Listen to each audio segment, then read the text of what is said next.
Então, a questão se transformou numa questão de Estado americano também, do Partido Democrata Norte-Americano. Ela se configurou como tal. Bernie Sanders, Ocasio, todos já estavam falando isso há um tempo.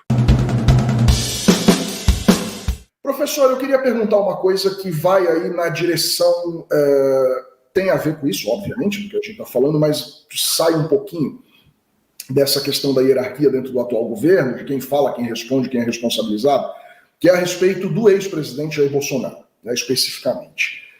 Eu queria que o senhor comentasse essas notícias. Está saindo muita coisa e coisas de origens diferentes e direcionando para, né, indo para direções diferentes sobre a situação do Bolsonaro nos Estados Unidos. Saiu muita coisa dizendo, olha, ele foi para lá como chefe de Estado e chegou com um visto A1, que é o visto do chefe de Estado, que o cara meio que passa batido, porque ele é uma alta autoridade, um dignatário internacional, mas como acabou o mandato, ele já está com um visto de turista, e o governo americano falou, não, se liga, ele não tem visto de turista, o que ele tem é um visto A1, que expirou e ele tem 10 dias para mudar o status dele, enfim, tá uma confusão danada. Mas a pergunta não é essa, tão administrativa, é uma pergunta mais política para o seu conhecimento, inclusive, sobre o funcionamento da política interna dos Estados Unidos. O governo Biden, em alguma medida, vai poder se posicionar em relação a isso, porque é o governo dos Estados Unidos, é o poder executivo dos norte-americanos, estadunidenses, embora tenha muita coisa aí que é de natureza administrativa mesmo, a questão do visto, o Bolsonaro não responde a nenhum processo lá, enfim. O governo Biden deve, de alguma maneira, começar a dificultar as coisas para o Bolsonaro, como, por exemplo, recentemente agora, o Departamento de Estado fez questão de frisar que ele tem 10 dias para mudar o status do visto, senão ele vai ficar ilegal? Sim. Veja, eu vi a entrevista do, eu esqueci o nome, que é o responsável pela área de imigração do Departamento de Estado. Uhum. Isso. E ele esclareceu isso que você está falando. Ele deu uma informação de como os Estados Unidos procede em relação a esses casos. E disse, como se fosse, ó, essa é a regra, vê aí o que é o Bolsonaro. Então, acho que o Bolsonaro encaixa no que ele falou, né? Ele foi um dia antes, né, de expirar o mandato, como emitiu passaporte diplomático, e agora já não vale mais, ele vai ter 30 dias. Então, eu acho que toda essa questão, até o Dino também mencionou isso, tem uma parte jurídica. Ontem eu vi também o Augusto Botelho falando que não dá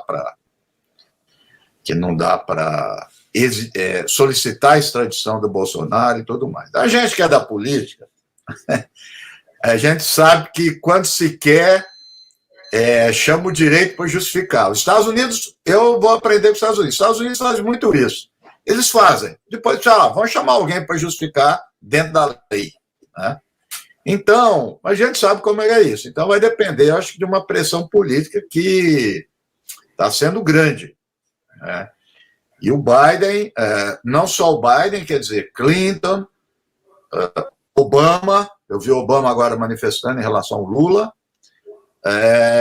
Então, eu acho que fez a articulação, da mesma forma que o Trump, né, patrocinou, abonou o Bolsonaro, né, deu todo o empoderamento a ele. Agora, os democratas viram que é esse perigo lá, e estão fazendo o mesmo com o Lula. Então, a questão se transformou numa questão de Estado americano também, do Partido Democrata Norte-Americano. Ela se configurou como tal. Bernie Sanders, Ocasio, todos já estavam falando isso há um tempo, né? Então, eu acho que, dependendo desse encaminhamento, acho que vai ter pressão sobre o Bolsonaro. Hoje, rapidamente, eu não tive muito tempo, eu vi cerca de 3 matérias, 3 grandes, no New York Times, sobre o Bolsonaro. O Washington Post, umas 2. Então, assim, a pressão do lado democrático está muito grande, como também do lado do Trump, tentando, né, respaldar, vamos dizer assim, essa versão aí agora que está circulando entre os bolsonaristas, que eles descobriram os direitos humanos. Direitos humanos são desrespeitados, não sei o que, tá. Lá nos Estados Unidos também está dito, está sendo é dito isso. Então, eu acho que é um caminho importante. Eu, a Ana, há muito tempo, a gente sempre tem comentado aqui, depois a gente pode conversar mais, eu acho que o governo brasileiro tem que ter uma área específica para isso. O Celso Amorim é um diplomata. Ele não é o Marco Aurélio Garcia. O Celso Amorim, para mim, é o melhor ministro da história do Brasil, um dos melhores do mundo. Não é isso que eu estou dizendo. Mas não é dessa dimensão mais da política propriamente dita. Ele é um diplomata. Né? E ele está de assessor especial. Então, o governo brasileiro precisa ter esse órgão para fazer essas articulações mais finas no Congresso, lá, coisa que um diplomata não vai fazer. E eu acho que isso daqui para frente é cada vez mais importante, porque, inclusive, eu entendo que é um dos elementos, não é o único, mas é um dos elementos que refreia a ação golpista aqui, e algumas lideranças golpistas. O próprio Mourão já falou várias vezes, não tem ambiente internacional. Ele falou várias vezes isso aí, né? Então, esse ambiente internacional, e o Lula sabe muito bem circular por isso, com certeza, quando ele puder, ele vai reforçar esse lado, né? Eu acho que é uma questão importante exercer pressão no governo americano em relação ao Bolsonaro. E acho que vai vir de todos os lados, e a internação dele explica isso. É porque é até um paradoxo, né, professor Reginaldo, para ele, porque ele vai para os Estados Unidos para se proteger, digamos assim, e aí ele acaba ficando mais no holofote, né, e no holofote internacional, porque interessa aos democratas combater o bolsonarismo, porque eles assim também estão combatendo e expondo o trumpismo, que é o que ameaça ali a permanência dos democratas no poder, digamos assim, e uma reeleição futura aí, ou do Biden, ou da Kamala Harris, seja quem for que os democratas forem colocar. Então, a gente já discutiu aqui no programa vários momentos como o Bolsonaro não se, até mesmo dentro do próprio partido, no PL, ele está sem ambiente, criou constrangimentos para o próprio partido, porque fez o partido judicializar as urnas e o partido ficou sem dinheiro.